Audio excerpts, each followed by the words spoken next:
কণ্ঠস্বরে নমুনা দিতে নির্দেশ দেওয়া হয়েছিল। আজ সকাল 10টায় হাজিরা দিতে বলা হয়েছিল অভিষেক বন্দ্যোপাধ্যায়কে, কিন্তু নির্ধারিত সময়ে এলেন না অভিষেক বন্দ্যোপাধ্যায়।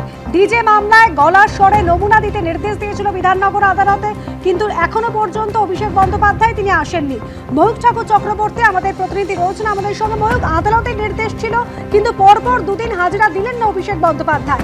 সিআইডি আধিকারিকরা কি বললেন আদালতে?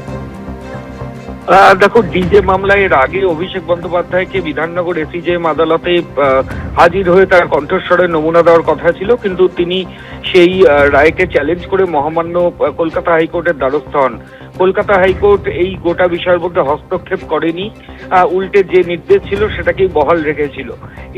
এবং কোনো রক্ষা কবচও কিন্তু অভিষেক বন্দ্যোপাধ্যায়কে কলকাতা হাইকোর্ট দেয়নি। এর পরবর্তী ক্ষেত্রে আজকে 8 তারিখ সকাল 10টার সময় বিধাননগর এসিজেএম কোর্টে অভিষেক বন্দ্যোপাধ্যায়ের কণ্ঠস্বরে নমুনা দিতে আসার কথা ছিল, কিন্তু ঘড়ির কাঁটায় প্রায় 1টা বাজতে চললো, এখনো তিনি আসেননি। সিআইডি সূত্রে খবর, আজকে সিআইডির তরফ থেকে যিনি স্পেশাল পিপি আছেন বিভাগ চট্টোপাধ্যায়, তিনি বিধাননগর এসিজেএম এর কাছে আবেদন করেছেন যে এই যে তদন্ত প্রক্রিয়া সেটা ব্যাহত করার চেষ্টা করছে অভিষেক বন্দ্যোপাধ্যায়। আদালতের নির্দেশ তিনি মানছেন না। তদন্তকারী আধিকারিক থেকে একজন এক্সপার্ট যিনি এই কণ্ঠস্বরের নমুনা নেবেন, তারা সারাদিন বসে থাকছেন, অথচ অভিষেক বন্দ্যোপাধ্যায় আসছেন না। এটা আদালতের নির্দেশ অমান্য করার শামিল। শুধু তাই নয়, সিআইডির যে ইনভেস্টিগেশন সেটাও এতে হ্যাম্পার হচ্ছে।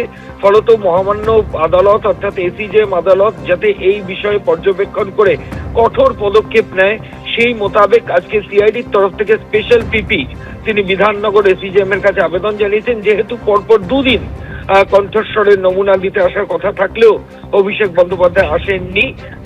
ঘড়ির কাঁটা এখন দুপুর 1টা, এখনো পর্যন্ত তিনি আসেননি। সকাল 10টায় তার আসার কথা ছিল। ধন্যবাদ ময়ূক।